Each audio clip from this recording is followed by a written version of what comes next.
आपने टॉपिक देख ही लिया होगा। आज का जो टॉपिक है इस वीडियो का वो है common sense is not so common. आपकी कॉमन सेंस को ख़त्म करके आपको ज़िंदा रखना चाहते हैं ताकि ना कोई ऐसा सवाल पूछ सको जो उनकी अथॉरिटी को चैलेंज करता हो, ना कोई ऐसा कार्य करो जो उनके ऊपर डिपेंडेंसी को कम करता हो, स्वच्छंद सोच ना सको, स्वच्छंद काम ना कर सको।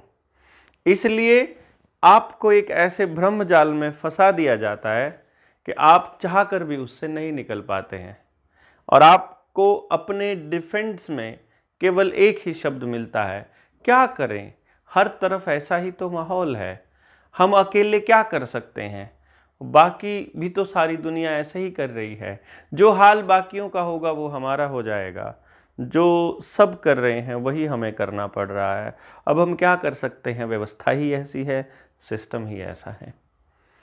कुछ उदाहरण मैं आपको देने जा रहा हूँ जो हमारी कॉमन सेंस की एब्सेंस का एक सबूत होगा, जिससे आपको सोचने में मदद मिलेगी कि आप अपनी जीवन को कैसा बनाना चाहते हैं, आप अपनी जीवन शैली कैसा लाना चाहते हैं। कल को सरकारों से सवाल पूछना है तो कैसे सवाल पूछने हैं, और आप इस धरती पर एक नए अस्तित्व के रूप में जब आए तो आप किसी के गुलाम नहीं थे, लेकिन कुछ दस्तावेज़ों ने आपको गुलाम कर दिया और अब आप उन दस्तावेज़ों को बनाने, सुधारने, उनको संभालने की लाइन में ही लगे हुए हैं। यही है आज की टॉपिक का एक उद्देश्य है कि आप जान सकें कि आप इस कॉमन सेंस की एब्सेंस और प्रेजेंस की लड़ाई में कहाँ स्टैंड करते हैं। पिछले 3 सालों में इन्होंने आपकी पूरी टेस्टिंग करी। आप इस टेस्टिंग में फेल हुए के पास, ये आपको मालूम है। इससे पहले लगातार हज़ारों सालों से यही हो रहा है। जिन लोगों ने कॉलोनीज़ बनाई, जिन लोगों ने दुनिया के ऊपर राज करने का सपना देखा, जिन्होंने धरती के सारे संसाधनों को काबू करने के ख्वाब देखे, उन लोगों ने वो तमाम कोशिशें करी जिसमें दूसरे आदमी को दबाया जाए। पहले लड़ाइयाँ होती थी हथियारों की, भालों की, तीर की, फिर लड़ाइयाँ हुई युद्धों में एटम बम की, और विश्व युद्ध के अंदर आपने देखा होगा द्वितीय विश्व युद्ध में अब युद्ध हो रहा है यहाँ से, दिमाग से। इसीलिए हम कहते हैं ये ज्ञान युद्ध है। यहाँ जो जागेगा वही बचेगा, अगर आप सोए रहेंगे तो नहीं बचेंगे। इसमें मैं कुछ पॉइंट्स आपको बताऊं। सबसे पहले हम जन्म के समय की पॉइंट को ले लेते हैं। हमको ये मालूम है कि पहले 4 साल तक बच्चे की नेचुरल इम्यूनिटी अपने टॉप लेवल तक नहीं पहुंचती है। इसलिए जब बच्चा छोटा होता है वो लगातार बीमार होता है। उसे मतलब सबसे पहले पीलिया हो जाएगा जब वो पैदा होगा, जॉन्डिस, मतलब उसका आपको लगेगा कि इसका जो ब्लड में हीमोग्लोबिन है वो बहुत कम हो गया है, और बाद में उसको फिर लाइट में रखा जाएगा और फिर तमाम तरह के ऐसे उपचार दिए जाते हैं जिससे कि वो फिर से उसका ब्लड बनना शुरू हो जाता है। इसी तरह से उसको बहुत जल्दी दस्त लगेंगे, उसको अपच की भी शिकायत रहेगी, वो उल्टी भी गिर सकता है, मतलब जैसे ही दूध पिया उसने उल्टी कर दी, तो इस तरह से कुछ बुखार हो जाएगा उसको कभी भी, और धीरे धीरे उसकी इम्यूनिटी बढ़ती है और 4 साल के बाद वो बच्चा बीमार होना कम हो जाता है, और 6 साल के बाद और कम हो जाएगा, 10 साल के बाद वो बीमार होना बिल्कुल बंद हो जाएगा। ये मैंने अपने जीवन में अनुभव किया है अपने बच्चे से, और इसका पूरी तरह से मैं देख रहा हूँ अपने जनता सरकार मोर्चा के जो साथी हैं। ऐसे बहुत बच्चे हैं जिन्होंने प्रेगनेंसी से लेकर के, और आज किसी का बच्चा 10 साल का है, किसी का 7 साल का है, किसी का 4 साल का है, उन्होंने आज तक डॉक्टर की शक्ल नहीं देखी है। और वो बच्चे अगर आप देखेंगे उनका ऊर्जा का स्तर टॉप पे है, उनकी समझ टॉप पर है, उनकी लड़ने की क्षमता टॉप पर है, उनकी समझने की क्षमता टॉप पर है। वो अपने आसपास के बच्चों से कहीं ज़्यादा बुद्धिमान नज़र आते हैं, कहीं ज़्यादा शक्तिशाली नज़र आते हैं, और बार बार बीमार भी होते हैं लेकिन बहुत जल्दी ठीक भी हो जाते हैं, क्योंकि डॉक्टर के पास जाना नहीं है, तो शरीर अपने आप को अपने आप इम्यूनिटी दे रहा है। तो जो बचपन में जब पैदा होते ही जो आपके बच्चों को ये ठोके जाते हैं, इनका तात्पर्य क्या है? क्या आपने कभी जाना है कि ऑटिज्म जो है वो कब से होना शुरू हुआ? बच्चों में अगर पोलियो की शिकायत होनी शुरू हुई तो वो कब से शुरू हुई? क्या आपने डॉक्टर कमलप्रीत सिंह की एक किताब उन्होंने लिखी है, द वैक डैश सीन, ये डैश हटा लेना, क्राइम रिपोर्ट, जो अमेजन पे इस वक्त नंबर 1 चल रही है, उसमें उन्होंने CDC और WHO के जो रिकॉर्ड है, उसका जो ऑफिशियली जो उनका डेटा है, उसके आधार पर ये बताया है कि बचपन से बच्चों में लगने वाले इन सारे एक्शनों का क्या असर होता है। यदि मैं कुछ और कहूँगा, यदि मैं सच बोलूँगा तो शायद वीडियो उठ जाए, तो थोड़ी इन्फॉर्मेशन ही सही, आप इसको खुद से सर्च कर लीजिएगा, उस किताब को मंगवा के पढ़ लीजिएगा। इसके बाद आपको समझना होगा ये वाला चीज़, जब आपका बच्चा थोड़ा बड़ा हो जाता है तो आप उस बच्चे को 3 साल की उम्र में ही समाज से काट देते हैं और फिर कहते हैं कि बच्चा समाज के लिए कुछ सोचता नहीं है बड़ा होने के बाद। जब उस बच्चे को समाज ने कुछ दिया ही नहीं, जब उसके ऊपर सारी मेहनत उसके माँ बाप ने की है, तो फिर वो समाज का क्यों सोचे? जब आपने उस बच्चे को सौंप दिया एक नौकरी करने वाले व्यक्ति के हाथों में, जो टीचर है उसका वो नौकरी करता है मात्र, वो आज टीचर नहीं बचा, वो आज शिक्षक नहीं बचा, आज वो घर से आपके बच्चे को सिखाने के लिए नहीं चलता है, आज वो केवल अपनी नौकरी बचाने के लिए घर से आता है। वो अपना टाइम पास करने के लिए आ रहा है या अपना घर चलाने के लिए टीचर बना है, ये दूसरी बात है, लेकिन वो आज आपके बच्चे के लिए नहीं आ रहा, आज वो अपनी नौकरी के लिए आ रहा है।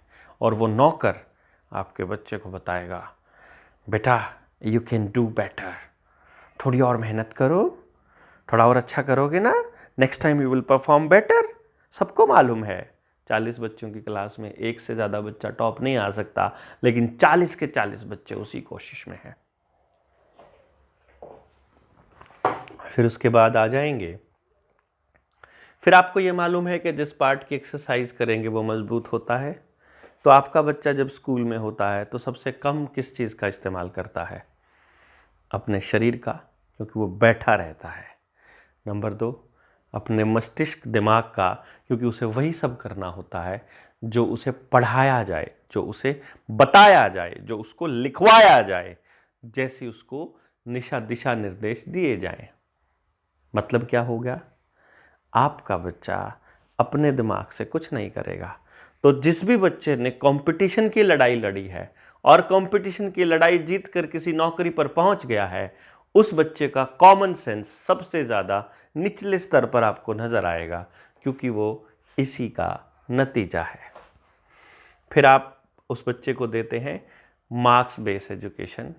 जितने बच्चों की नौकरी है, जितने पोस्ट निकली है, भाग दो, जितने टोटल फॉर्म भरे गए हैं गुणा करो 100 से, प्रतिशत आएगा। आपके आसपास अपने जीवन में जितनी नौकरियां आपने देखी हैं, एक बार उनके ऊपर नज़र दौड़ा लीजिए, आपको पता चलेगा 0.1% से भी कम सक्सेस का रेट मिलेगा और 99.9% से ज़्यादा आपको फेलियर का रेट मिलेगा। यानी आप अपने बच्चों को ऐसी दौड़ में शामिल कर रहे हैं जहां शर्तिया चांसेस हैं 99.9% कि वो फेल होगा।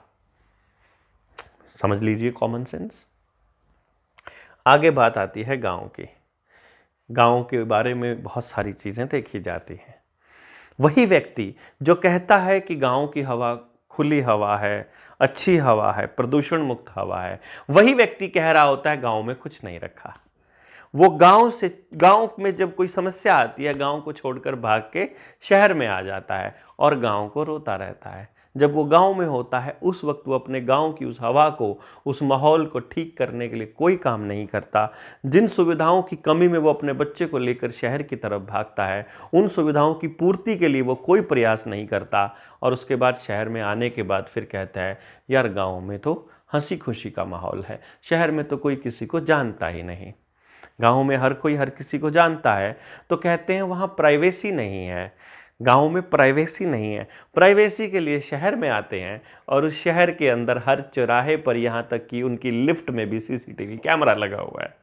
तो वहाँ कैसी प्राइवेसी मुझे समझ में नहीं आता। अपने भाई बहन बंधुओं, अपने चाचा ताऊओं के देखने में उनकी प्राइवेसी भंग होती है, और सीसीटीवी कैमरे में अनजान आदमी दूर बैठा इंटरनेट पर भी तुमको देख रहा है, उसमें उनकी प्राइवेसी भंग नहीं होती है। ये बड़ी अजीब है। शिक्षा को खेती के साथ नहीं जोड़ा जाता। खान पान शुद्ध होता है, लेकिन आप गांव में खान पान के लिए नहीं आएंगे। वहाँ भाईचारा बेटर है, अगर खराब हो गया उसको ठीक नहीं करेंगे, लेकिन शहर में भाग जाएंगे, कोई भाईचारा नहीं। अगर आपको कोई समस्या भी आ जाए तो आपको मालूम भी नहीं कि किसके पास जाना है। रोजगार पर भी काम नहीं करेंगे और किसी चीज़ पर खुद से काम नहीं करेंगे, छोड़कर भाग जाएंगे, लेकिन बाद में गाँव के लिए रोना रोते रहेंगे। जिस वक्त ये दौर आया इस बीमारी का, जिसको झरोना बोलते हैं, उस वक्त गाँव ने ही पूरी दुनिया को खिलाया, खेती ने ही पूरी दुनिया को खिलाया। और जब बजट के अंदर खेती के लिए, खेती के ऊपर उनको उनके प्रचार प्रसार के लिए मात्र 3 लाख रुपए का बजट रखा है अपनी ताई सीतारमण ने, उस वक्त देश का कोई आदमी नहीं बोला, क्योंकि कॉमन सेंस है ही नहीं। उनको मालूम ही नहीं कि अगर किसान जहर बोएगा तो आप अमृत कैसे पियोगे, आपको उसका जहर ही खाना पड़ेगा। फिर भी हम थोड़ा ये बता देते हैं कि इम्यूनिटी बढ़ने के कौन से रास्ते हैं। मिट्टी, पानी, दूध, इंजेक्शन, मास्क, मेहनत, पसीना, क्या है? डॉक्टर्स ने बोला, आपको याद है ना IMA के जो डॉक्टर्स का मेरे साथ एक इंटरव्यू हुआ था, उसमें वो कहते हैं कि जो बॉर्डर पर बैठे हुए किसान थे ना, वो इसलिए बीमार नहीं पड़े क्योंकि वो गांव में रहते थे और उनकी इम्यूनिटी टॉप पर थी। क्योंकि वो धूप में बैठे थे इसलिए इम्यूनिटी टॉप पर थी। क्योंकि वो खुली हवा में बैठे थे इसलिए इम्यूनिटी कम नहीं हुई और इसलिए वो बीमार नहीं हुए। अरे जब तुमको इलाज पता था तो वो इलाज क्यों नहीं किया? घरों में कैद क्यों किया भैया लॉकडाउन लगा करके?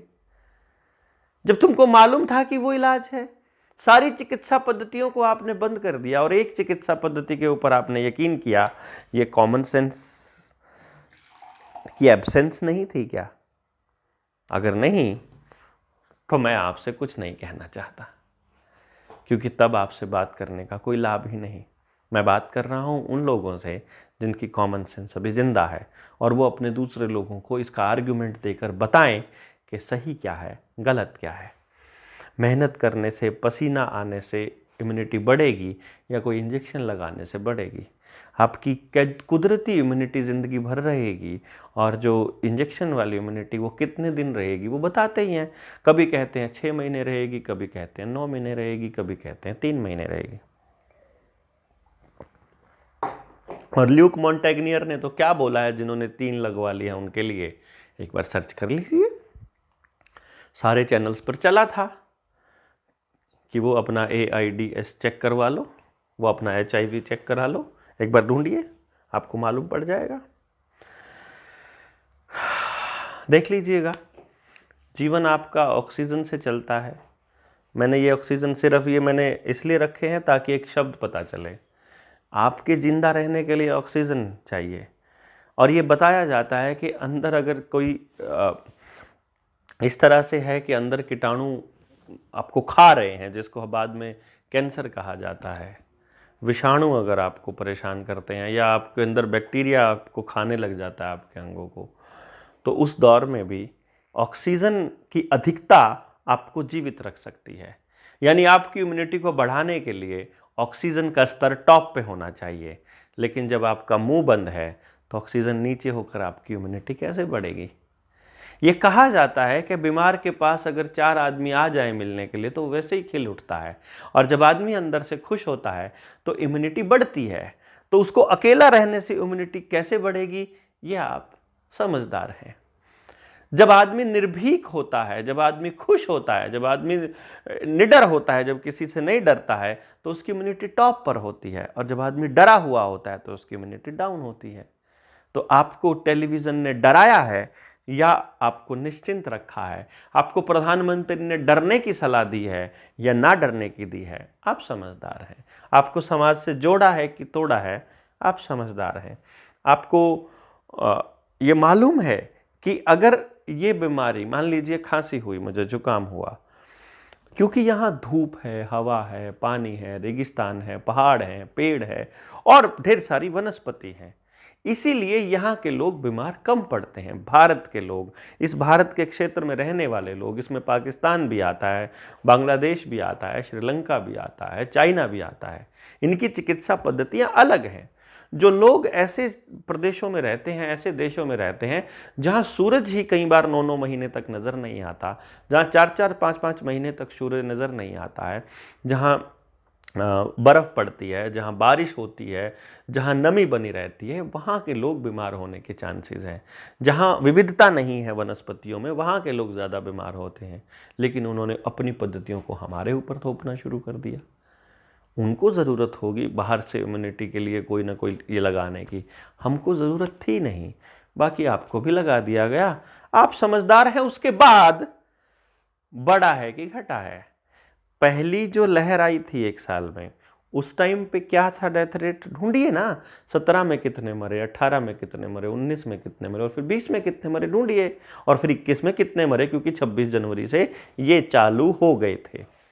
और जो लहर आई थी वो इसके बाद ही आई थी, अगर आपको पता ना हो, और लाइनों में यही लगे हुए थे, और जब थोक में लाइनों में लगे थे तो थोक में अस्पतालों में पहुंचे थे, और जिन लोगों को लपेट करके सफेद चादर में दिया था वो वही लोग थे जो बड़े बड़े अस्पतालों में गए, वो नहीं थे जो घरों में रहे।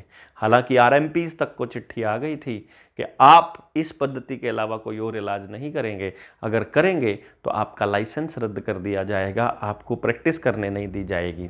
आयुर्वेद वालों को भी यही चिट्ठी आई थी। बाकी आप समझदार हैं, हम लड़ेंगे नहीं। एक दूसरी चीज़ ये समझने की है, ये लोग किसके लिए होते हैं? पुलिस, सरकार, चिकित्सा करने वाले लोग, ये किसके लिए होते हैं? ये मैं बातें बोल चुका हूँ। आपके मौलिक अधिकारों का हनन हुआ, आप बोले क्या? नहीं बोले। आपसे आपकी आज़ादी छीन ली गई, आप बोले क्या? नहीं बोले। आप कहाँ जा रहे हैं, कहाँ कितनी देर में कहाँ थे और कहाँ से आए हैं, सब कुछ एप्लीकेशन के ऊपर डाला है। आपको बोला कि आपको ये एप्लीकेशन डाउनलोड करनी पड़ेगी, वो आपने डाउनलोड की, आपकी लोकेशन का एक्सेस लिया, और बाद में कहा ये पता नहीं किसने बनाई। एक टीवी आया, नमो टेलीविज़न, चुनाव से पहले, आप बाद में पूछा वो किसका था, आज तक भी पीएमओ जवाब नहीं दे पाया वो किसका था। है ना कमाल की बात? इस देश में कोई भी कभी भी कोई भी टीवी चैनल चला दे और आपको पता ही ना हो, चुनाव के बाद वो गायब हो जाए। पाबंदियां लगाई गई, प्रचार किया गया, कैसे कैसे, मतलब कोई एक बीमारी ऐसी है जिसको एस्टैब्लिश होने के लिए प्रचार की ज़रूरत है। कंपनी को जैसे एस्टैब्लिश होने के लिए प्रचार की ज़रूरत होती है, कॉलर ट्यून भी वही, दीवारों पर भी वही लिखा हुआ है, होर्डिंग्स पर भी वही लिखा हुआ है, टीवी पर भी वही है, रेडियो पर भी वही है, आपके नेता भी वही बोल रहे हैं, ट्विटर पर भी यही है, आज मेरे से पॉजिटिव पाया गया, अब जो मेरे संपर्क में आए हैं खुद को क्वारंटाइन कर लें। अभी तीसरी लाने के चक्कर में भी ऐसे हुआ ना, जब जनता सरकार मोर्चा के साथियों ने आने ही नहीं दिया। अभी आज ही आचार्य अग्निव्रत जी का फ़ोन आया, उन्होंने पूछा, अरे ये अगली लहर नहीं आ रही है बलारा जी, क्या सीन है? हमने कहा आएगी भी नहीं, अब ये कोई दूसरा लेकर आने का प्लान कर रहे हैं वायरस, देखते हैं कौन सा लेकर के आएंगे। आने के बाद वो तो चलेगी नहीं, ये तब तक आराम से चलेंगे जब तक आपका आधार का डेटा नहीं जुड़ जाता। आपको लालच में फंसाने के लिए, आपको थोड़े थोड़े पैसों का लालच देने के लिए आधार का डेटा मांगेंगे।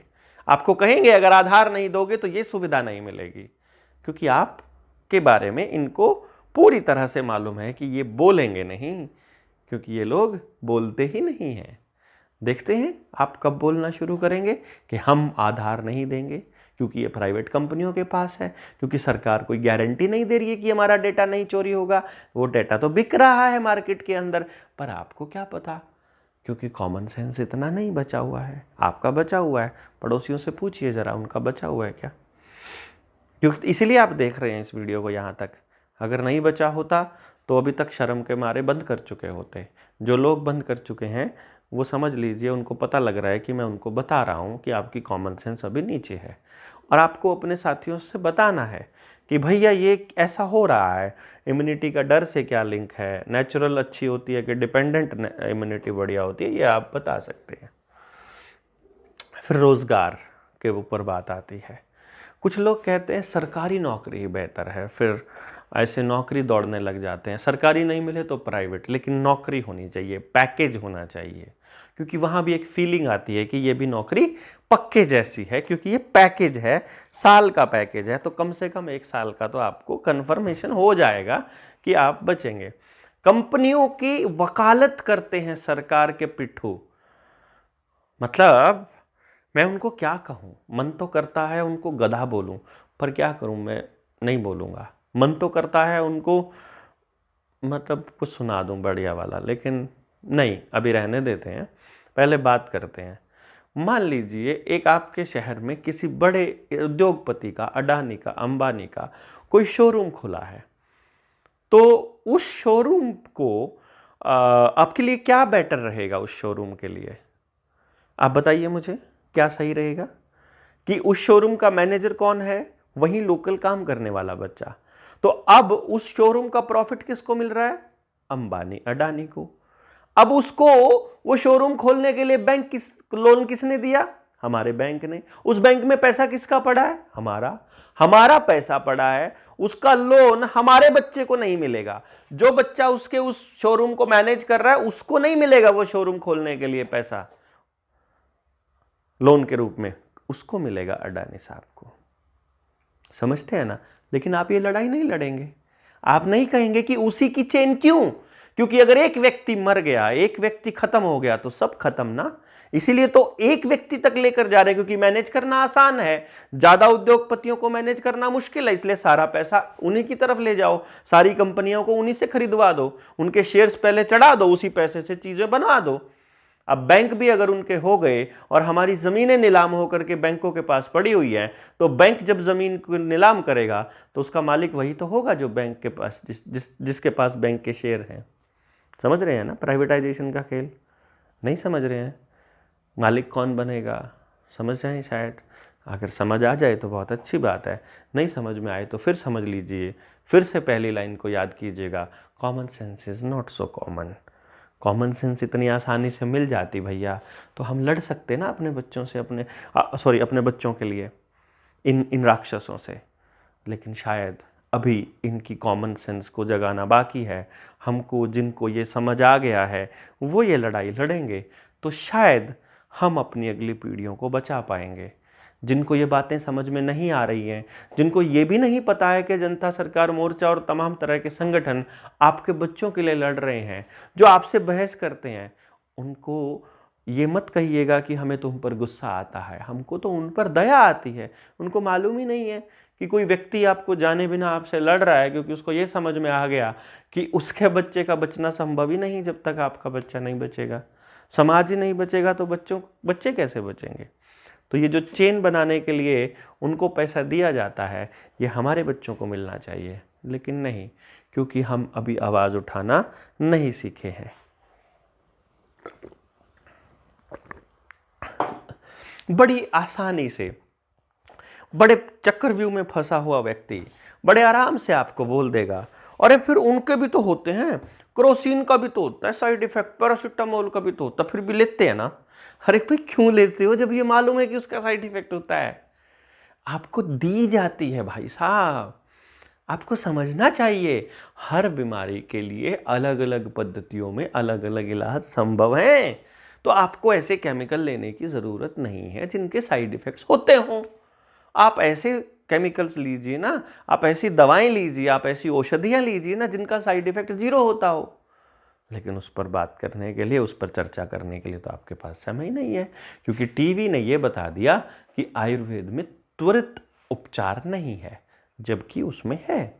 आपको ये बता दिया कि दूसरी पद्धति एलोपैथी के अलावा बाकी सारी स्लो प्रोसेस में काम करती हैं, और आपने उसको मान लिया, क्योंकि आप तो प्रोपेगेंडा गैंग की मानते हैं। क्या ही बताएं आपको। बाकी ये शहर वाले पे बात आई थी कि शहर में अपने पेड़ काट कर, गाँव में अपने पेड़ काट कर, अपने आसपास के जंगल ख़त्म करके हम पहाड़ों में जाते हैं सुकून की तलाश में। ये कॉमन सेंस की एब्सेंस ही तो है। कुदरत ने हर गांव को जंगल दिया था, पानी ही पानी है, नदियां हमारे आसपास से बह रही हैं, लेकिन उनकी रक्षा नहीं की। उनके ऊपर बड़े उद्योगपतियों की नज़रें हैं और वो उनको खरीदने के लिए, बेचने के लिए ललायत हैं। और आप शांति की खोज में, प्रकृति की खोज में पहाड़ों पे जाएंगे, वहाँ की खूबसूरती को निहारेंगे, बड़ा आनंद लेंगे और 3-4 दिन में वहाँ प्लास्टिक फेंक कर आ जाएंगे, उसकी खूबसूरती को कबाड़ बना कर आ जाएंगे। यही कॉमन सेंस है हमारी, ऐसी ही कॉमन सेंस है हमारी। बाकी आप समझदार हैं मैं क्या कहना चाह रहा हूँ। दूध प्योर चाहिए, लेकिन हमारी बेटी डंगरों का काम नहीं करेगी, गाय नहीं पालेंगे हम, क्योंकि गाय दूध कम देती है। चाहे वो औषधि जैसा लगता हो, चाहे वो औषधि होता हो उसका दूध, लेकिन हम पालेंगे नहीं क्योंकि कम देती है। क्योंकि हमको तो व्यवसाय देखना है, हमको तो पैसा देखना है, स्वास्थ्य नहीं देखना। पैक्ड खाना अच्छा होता है कि फ्रेश खाना अच्छा होता है, सबको पता है, लेकिन क्योंकि प्रोपेगेंडा गैंग ने प्रचार किया है कि पैक्ड अच्छा है, FSSAI बोल रही है खुला खाना बेकार है, तो तुमको पैक्ड देना पड़ेगा। पैक्ड तो कंपनियों का है। शायद आपको मालूम नहीं है, जिनको हम विकसित देश बोलते हैं, उन देशों में शुद्ध खाना और ताज़ा खाना एक लग्जरी है।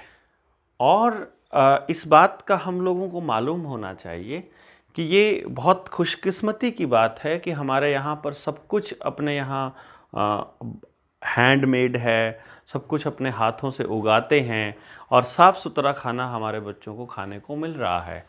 वरना जो बच्चे आपके विदेशों में गए हैं उनसे पूछ करके तो देखिए कि क्या आप शुद्ध खाना खाते हो, क्या आप ताज़ा खाना खाते हो। वो बेचारे पैसा बचाने के लिए वैसे ही काम करते हैं जैसे यहाँ बिहार से आया हुआ कोई मज़दूर कार्य करता है, कि सिर्फ दाल भात में काम चला ले, क्योंकि अपने प्रदेश में वापस पैसा ज़्यादा भेजना है, क्योंकि उनका मकसद केवल पैसा ही है। इसको थोड़ा सा आप आगे जाएंगे कि common sense is not so common का एक सबूत क्या है। आपको मालूम है कि जो टीवी चैनल्स हैं, मीडिया हाउसेस हैं, अखबार हैं, इन सब के मालिक कौन है? कोई ना कोई बड़ी कंपनी। और कंपनियों का एक ही उद्देश्य होता है, लाभ, प्रॉफिट। शुभ लाभ नहीं, लाभ। आपको ये नहीं समझ में आया कि जिस NDTV को अभी अडानी साहब ने खरीदा था, उस NDTV में जिसमें से रवीश कुमार को निकाल दिया गया था। हाँ, रवीश कुमार पर एक बात मैं अपना विचार रख दूं, क्योंकि हो सकता है कि आपका विचार उससे अलग हो, लेकिन मुझे अपना विचार तो रख देना चाहिए। मुझे लगता है कि रवीश कुमार, पहले लगता था कि रवीश कुमार भी इसी प्रोपेगेंडा गैंग का हिस्सा है, और ये नहीं बोलता, इस बीमारी के ऊपर नहीं बोलता, ये इस पर्टिकुलर टॉपिक पे नहीं बोलता, ये रोज़गार का मुद्दा उठा रहा है, ये बिक्री प्राइवेटाइजेशन का मुद्दा उठा रहा है और बाकी सारे मुद्दे उठा रहा है, लेकिन जो देश में इस बीमारी के नाम पे चल रहा है इस पे कुछ नहीं बोलता। न्यू वर्ल्ड ऑर्डर पे वो कुछ नहीं बोलता है। तो हमें लगा रमन मैग्सेसे अवार्ड है तो इसलिए इसको चुप करा दिया गया होगा, लेकिन अभी जब NDTV से इसकी जो विदाई जिस तरीके से हुई, उससे ये साबित तो हो गया कि ये उस गैंग का तो हिस्सा नहीं था। कम से कम उम्र के इस पड़ाव पर आकर के जब रवीश कुमार ने ये बोला कि अब थकावट होने लगी है, तो मुझे लगा कि इनको भी बूटी का असर हो चुका है। जब मैंने देखा कि NDTV भी अडानी के खिलाफ खबरें दे रहा है, तो मुझे पता लगा, ओहो, यानी कि अडानी का इस तरह से बनना और इस तरह से बिखरना, ये सब एक योजनाबद्ध तरीके से था। ये बात जो हम आपको बहुत पहले बताया करते थे, वो बात अब सच हो रही है। हम आपको फिर से बता रहे हैं, अगले 6 महीने में इकोनॉमिक क्राइसिस आने वाला है। वैसा ही क्राइसिस आने वाला है जो 2008 में आया था। पूरी दुनिया में क्राइसिस आया, लेकिन भारत में नहीं आया था, क्योंकि भारत के लोगों के पास 23%, 24% बचत थी। 23% लोग बचत करते थे रेगुलरली। हमारे देश में अब बचत का पैसा नहीं बचा है। आपका पैसा या तो बैंकों में जा चुका है, या किसी कंपनी में इन्वेस्ट हो चुका है, या आप खर्च कर चुके हो। अब देश के लोगों के पास पैसा नहीं है। डिमोनेटाइजेशन ने जो काम किया वो इसी चीज़ का हिस्सा था। तो अब आपको देखना है कि जो मीडिया कंपनियों द्वारा चलाया जाता है वो कंपनियों के एजेंडे को चलाएगा या लोगों की आवाज़ उठाएगा। और आपको मालूम है कि ये सब बेकाऊ माल है, उसके बाद भी आप इनकी बातों को मानते हो। उसके बाद भी आपको यकीन दिलाने के लिए आपको खबरों की ही कटिंग भेजनी पड़ती है, उन्हीं अखबारों की जिनके बारे में हम ये मानते हैं कि ये सब बिका हुआ है। फिर कुछ लोगों को, कुछ किसानों को लगता है, जब हम उनसे पूछते हैं अपने बच्चों को क्यों आप पेस्टिसाइड और केमिकल्स खिला रहे हो, तो वो बोलते हैं नहीं नहीं नहीं, हम तो अपने खेत में अपने खाने लायक जो बोते हैं ना, उसमें तो हम बिल्कुल पेस्टिसाइड यूज़ नहीं करते। फिर हम उनसे पूछते हैं अच्छा जी, तो फिर इसका मतलब तो ये हुआ कि जो आपने बाकी के जो मतलब फसल थी उसमें जो पेस्टिसाइड डाले वो तो आप तक नहीं पहुंचेंगे ना। नहीं, वो तो आप नहीं खाओगे ना। नहीं नहीं, हम नहीं खाते हैं। अच्छा, वो जो तुम ब्रेड खा रहे हो, ये जो बिस्किट्स खा रहे हो, ये जो और खाने की जितनी आइटम आप बाजार से ला रहे हो, ये कौन से वाले गेहूं से, कौन से वाले आटे से या कौन से वाले प्रोडक्ट से बनी है, पेस्टिसाइड वाले या जो आपने बोया था? हो, ये तो सब बाहर से ही आता है, बाजार से। ये तो हमने कभी सोचा ही नहीं, इतने सालों में कभी नहीं सोचा। अरे रोज बात तो करते हो कि सब कुछ खाना खराब हो गया है इसलिए हार्ट अटैक्स आ रहे हैं, खाना खराब हो गया इसलिए ये सब हो रहा है, हिम्मत नहीं रही क्योंकि काम नहीं बचा। अरे प्रॉब्लम का पता है, सोल्यूशन नहीं ढूंढ सकते। ये कॉमन सेंस की कमी नहीं है क्या? कॉमन सेंस की एब्सेंस ही तो है। भैया आपको ये पता चल गया कि ये जीएमओ है और इससे आने वाली नस्लें जो है वो नपुंसक होने वाली हैं, तो आप फिर भी जीएम बो रहे हो, फिर भी जीएम खा रहे हो। फिर आपको ये मालूम है कि ये जो खाना है इससे बीमारियां फैल रही हैं, फिर भी आप वो बो रहे हो, फिर भी आप वो खा रहे हो, फिर भी आपको पता है कि वो घूम के आना है और फिर भी आप उसको यूज़ कर रहे हो। तो ये कॉमन सेंस की एब्सेंस ही तो है ये, क्योंकि इनका समाधान तो आप ही के पास है पहले से ही, क्योंकि आपको प्रॉब्लम का भी पता है। तो मैं तो यही कहूँगा आपको फिर से, उसके बाद आप चले जाइए। हैंडमेड के ऊपर बड़ा मतलब गर्व करते हैं, लेकिन साथ ही साथ प्रोडक्ट कंपनियों का ही खरीद कर लाते हैं, क्योंकि उनमें हैंडमेड वालों में वो उस तरह की सफाई नहीं मिलती है, शायद आपको ऐसा लगता होगा। तो ये भी एक इशू आता है। अब मैं आपको क्या बताऊं, नशा बहुत बुरा है, ये सबको मालूम है कि नशा नहीं करना चाहिए, लेकिन एडवर्टाइजमेंट जो करेगा कि रेड एंड वाइट पीने वालों की बात ही कुछ और है। जो जर्दा की, जो गुटखा की, खैनी की जो एडवर्टाइजमेंट करेगा उसको आप सुपर हीरो मानते हैं, उनको आप हीरो बोलते हो। अरे वो एक्टर हैं भाई, वो हीरो नहीं है। हीरो होते हैं जो देश के लिए काम करते हैं, लेकिन नहीं, आप बियर की, विस्की की, स्कॉच की एडवर्टीजमेंट लेडीज़ भी करेंगी, आपके अभिनेता भी करेंगी, अभिनेत्रियां भी करेंगी। और ये जो 3 देशभक्त का जो चोला ओढ़ कर आता है अक्षय कुमार, है तो वह कनाडा का नागरिक वैसे, फिर वो अपना अजय देवगन है, फिर शाहरुख खान। अब शाहरुख खान ने, देखे ना आपने, शाहरुख खान ने सेंट्रो कितनी बेची, एक भी इस्तेमाल नहीं की। फेयर एंड लवली बेची कितनी, लेकिन वो तो अभी भी वैसा ही पड़ा है। लोगों को कह रहा है गोरे हो जाओ और काला भसंड खुद पड़ा है। मतलब हम गोरे और काले में डिफरेंस करते हैं, तुम हमारे दिमाग में ये डाल रहे हो कि गोरा होना ज़्यादा अच्छी बात है। तो ये रेसिज्म नहीं है क्या? लेकिन आप में से कोई बोला ही नहीं। फिर उसके बाद आपने इन एडवर्टाइजमेंट एक्टर्स के ऊपर काम, अब ये वो एक है ना, एक धर्मेंद्र की वाइफ है हेमा मालिनी, वो इस आरओ की एडवर्टाइजमेंट करती थी, शुद्ध पानी की बात करती थी। आजकल तो चल रहा है कि ये आरओ में तो जो पानी है वो तो आपके सारे घुटने ख़त्म कर देता है। आपने तो केस नहीं किया उसके ऊपर, आपने तो लड़ाइयाँ नहीं लड़ी कि तुम ये कैसे कहती थी, तुमने हमको भ्रम में रखा। तो इसको नहीं कहेंगे हम कॉमन सेंस की एब्सेंस, मैं तो यही कहूँगा।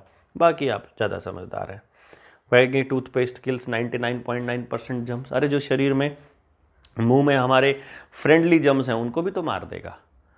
एंटीबायोटिक है ना, बायोटिक के खिलाफ, यानी जो जीवों को मारे तो उन ऑर्गेनिजम्स को भी तो मारेगी ना, जो हमारे शरीर को हेल्दी रखने में मदद रखते हैं। बट क्योंकि कॉमन सेंस की कमी है इसलिए एंटीबायोटिक खाने को अच्छा मानते हैं।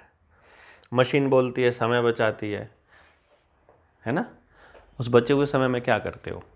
पेड़ लगाते हो, समाज का कार्य करते हो, समाज में कुरीतियाँ उनके लिए कार्य करते हो, गरीब बच्चों के लिए कुछ करते हो, सरकार को निमंत्रण नियंत्रण कुछ करने की काम करते हो, उनको अपने विचार बताते हो, लोकतंत्र के लिए कुछ करते हो, मौलिक अधिकारों के लिए कुछ करते हो, अपने पड़ोस के लिए कुछ नहीं करते हो ना। टीवी ही देखना है, मूवीज़ ही देखनी है, अगर गेम ही खेलने हैं, अगर गाड़ी उठा के इधर उधर घूमना ही है उस खाली टाइम में, तो फिर मशीनों के इस्तेमाल का क्या लाभ हुआ। जब ये मालूम है कि शरीर का जो हिस्सा काम करेगा वही ज़्यादा दिनों तक स्वस्थ रहेगा, तो दिमाग का इस्तेमाल कम कर दिया जाए, ऐसी पढ़ाई पढ़ेंगे, और शरीर का काम कम कर दिया जाए, ऐसे कार्य करेंगे, तो मशीनें आ जाएंगी, तो आप कमज़ोर पड़ जाएंगे, उसके बाद लड़ने लायक बचेंगे नहीं। बट हमको नहीं मालूम है क्योंकि कॉमन सेंस की एब्सेंस है। बाकी भैया जी,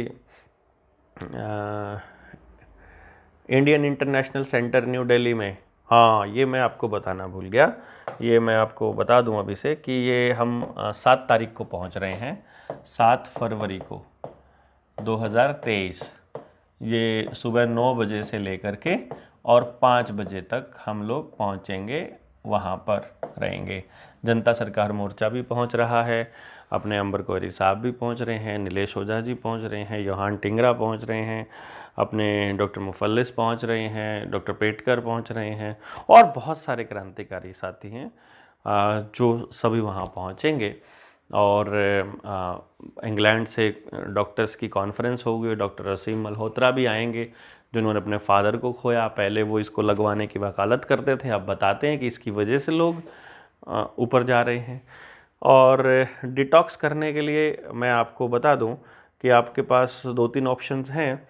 अगर आपने वो लिया हुआ है प्रोडक्ट, तो आप गूगल उस पर यूट्यूब पे भी सर्च कर सकते हैं, डिटॉक्स कैसे करें बलहारा, बस इतना लिख दीजिए, वो वीडियो आ जाएगी।